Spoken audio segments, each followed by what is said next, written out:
All right, 97.7 Outlaw Radio FM listeners, you already know what it is and what time it is. We got none other than the legendary, in my personal opinion, one of the best underground artists. We got Sully right here, right now. How you doing? What's good? What's good? Outlaw Radio. What's good? Doing pretty good, man. How are you doing out there? I'm okay, man. We just dealing with a little bit of you know difficulties from the storm, like a lot of internet in and out, lights in and out. But we still alright though. Thank I God.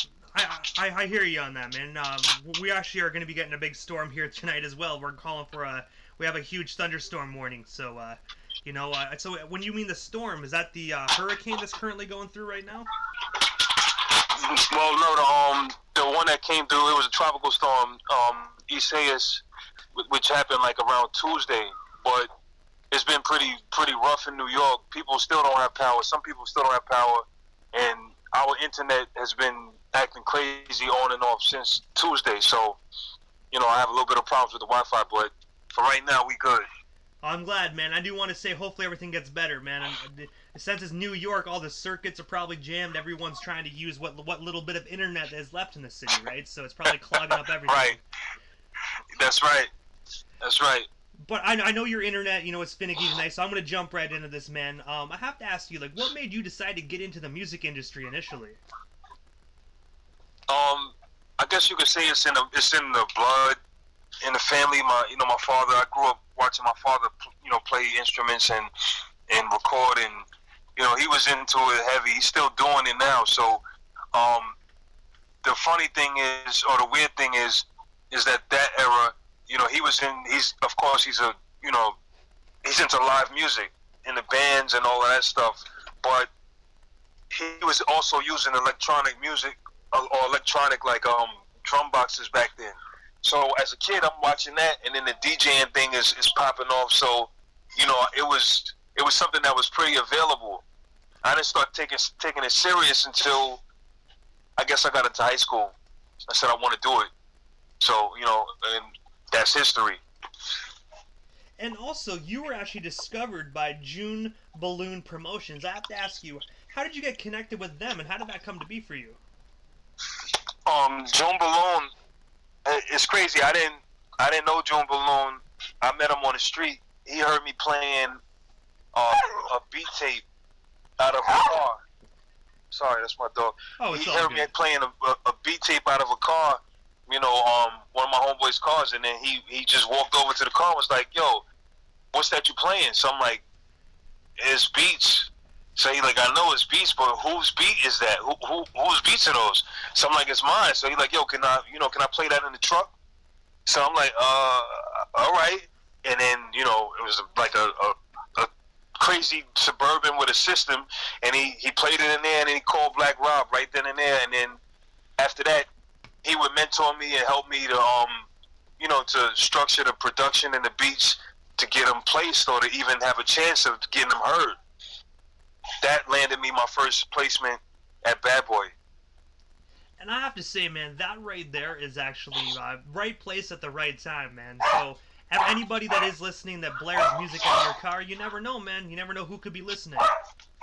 Yeah, I never really realized how the story sounds until somebody asked me, but it does sound like it sounds like kind of unbelievable, but that's really it's the truth. That was it. It was like he heard it, and then he was like, "Yo, he was on it." But Bad Boy at that time, they was on everything. So that's what it takes, a team that's listening. They got their ear.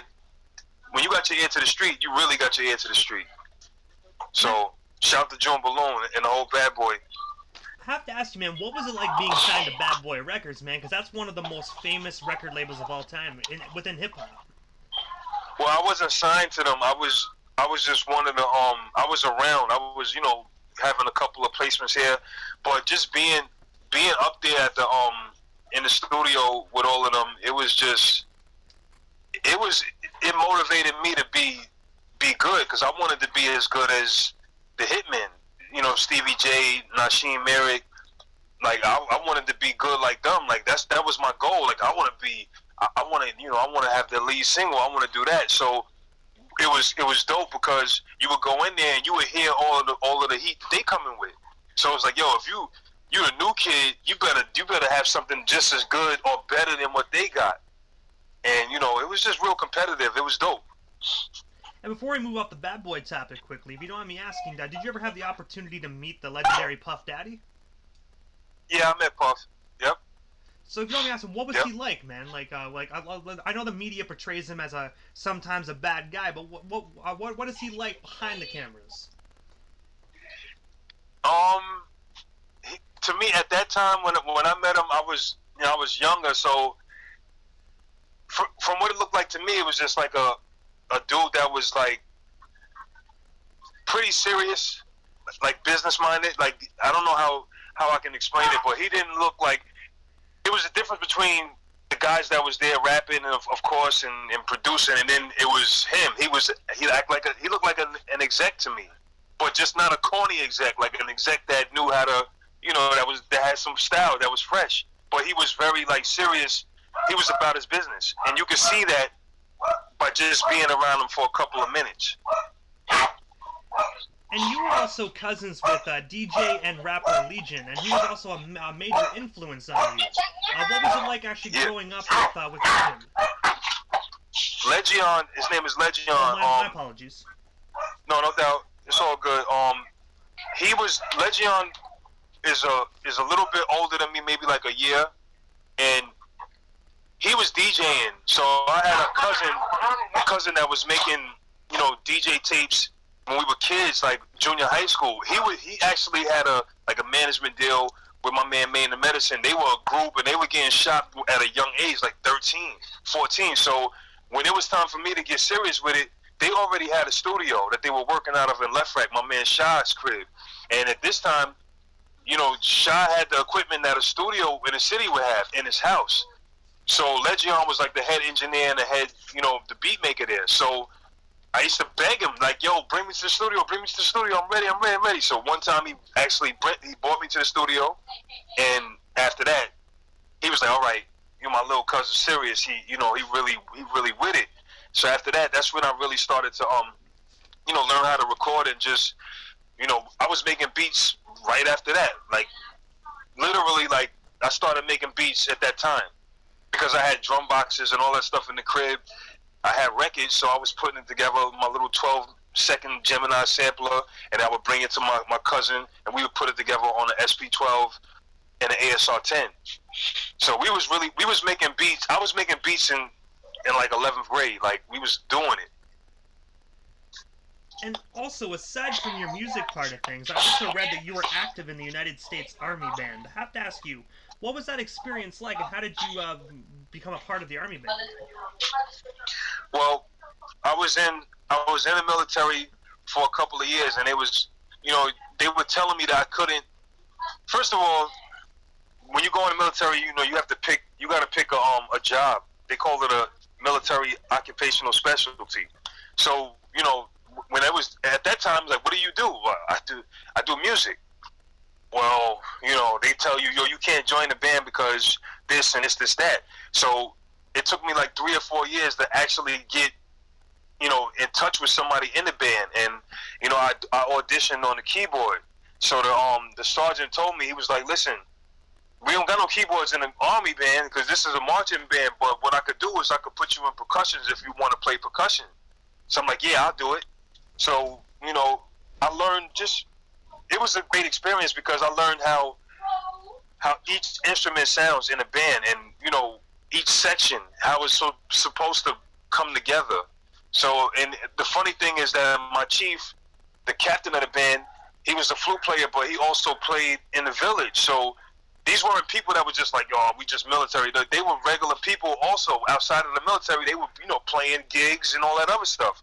So I just learned a lot from the structured point of view of music in the band, because I never played in the band before, but I had a little bit. I could read music a little bit, play a little bit, so it just helped me a lot tremendously. So when you joined the Army, like, were you actually part of combat as well, or were you just strictly the band? No, I was doing combat for the first like 4 years. I was doing anything that they told me to do, and then once I got the audition, I was able to get out of that and just be like, all right, now I'm in a band. So, I was like, yes, like, yeah, finally, like, I could do something that I'm familiar with. I do want to say as well, thank you very much for your service, man, and helping to keep the world free. No doubt. Appreciate that. And you were also nominated for an Underground Music Award. I have to ask you, how did that nomination come to be for you? And of course, how does it feel to be nominated? It felt good. It's really dope. At that time, um, I was doing a lot of shows on the East Coast, so I think it was like 2012 or 2013. I was doing a lot of, like, I was going to Philly, Rhode Island, Connecticut, back to New York, doing a lot of showcases, the coast to coast mixtape shows, the J Hatch shows, Urban Threshold, all of that stuff, and we was able to submit a EPK, and we had the show dates. So they were, they looked at that and looked at us at the shows, and they gave me the nomination. Unfortunately, I didn't win, but it was still dope to even be considered. It was dope. And also, earlier this year, you released the album Life After X. I have to ask you, what's the inspiration behind that album? And of course, where can our listeners buy or stream themselves a copy of that record? Okay, Life After X, it's available everywhere, all streaming platforms, from Apple Music, Spotify to YouTube, even SoundCloud. Um, my mixtapes. You can look, just Google it. It'll pop up. The Life After X album is a follow up to the previous album, which is called Generation X. And Generation X, the title is really it's just about our generation. When we was coming up, we was called Generation X. So we after we did Generation X, the next step was going to be Life After X, because now Generation X is not it's not the current generation now anyway. So life moved on. So Life After X was the follow up, and it also, the reason why the lead single is Life After X as the title track is because of the energy and just the style of Life After X. The record, it really showcases who I am as an artist. That's produced by Legion also. So it's like going back to square one, like where my cousin that brought me to the studio, he produces the next lead single, and we just did it our ways, unorthodox, it's our style, and it's a lot of energy. And another one of your recent projects of yours is actually titled the 13th Floor. Can you tell us a bit more about that project? And of course, do you have any hard copies available of any of your projects for some of our old school listeners that prefer CD copies? For the hard covers are coming.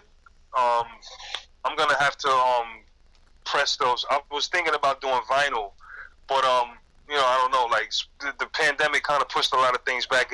It takes a little bit more time to do those things now. But at request, I can get the hard copies out. Just follow me on social media. Just hit me Instagram, Will Sully Beats, Twitter, Will Sully Beats, SullyBeats.com, WillSullyBeats.com. You could get at me there. 13th Floor was a project, or is a project, that basically means, reaching the understanding of how the game and the mechanics behind the business of rap and music that we reached. And 13th Floor is supposed to be like a taboo number, like it's supposed to be unlucky. But for when it comes to me, the 13th Floor wasn't all unlucky. It was just, reaching a level where you understand what's really going on. And basically what I mean by it, it's a song called 13th Floor, where I explain it, where it's like, the way I felt at that time was the appreciation for music and artistry went down the tubes for popularity. So that's my reaching the 13th Floor. Like, damn, now I'm at this stage where, we put a lot of work into this music, a lot of effort, but people don't appreciate the artistry no more. Now they want, what's trending, or, that's how we felt. So that's why we titled that project 13th Floor, because we have felt like, this is a strange place to be. And I have to ask you, what is next for Will Sully? Is there any projects, anything else you want to promote that I happen to miss during this interview that you want to let our live listeners know about? Yeah, just stay tuned because I'm about to put out a lot of music, starting like this week. So you're gonna see a lot more music from me, like just a lot of consistent music coming in the next couple of weeks. So stay tuned. And Will, this is the time in the interview before I wrap things up that I give a chance for the individual that comes on the platform, just a chance to give shoutouts to whomever they want to give shoutouts to. And if you can, drop them social media handles one last time. That way, in case our listeners missed it, I can make sure they can shoot you a follow. All right, no doubt. I want to big shout to Outlaw Radio for having me on their platform. I appreciate it for giving this hip hop, a good listen. Shout to MJ for holding me down, helping me out. Shout to Legion, the whole Catacomb. Shout to June Balloon. Shout to everybody who's supporting Will Sully, all the independent artists out there that's still grinding. And social media, you can get at me on at Instagram and Twitter at the same name, same handle, Will Sully Beats. That's one word, Will Sully Beats. On YouTube, also Will Sully Beats. You can check me out at sullybeats.com. And at Facebook, Will Sully Sullivan. I gotta say, Will, thank you so much again for taking the time out of your busy evening to come on 97.7 Outlaw Radio FM. I hope things get better for you guys out in New York, and most definitely have yourself a wonderful night. You too, brother. Thank you. Appreciate you.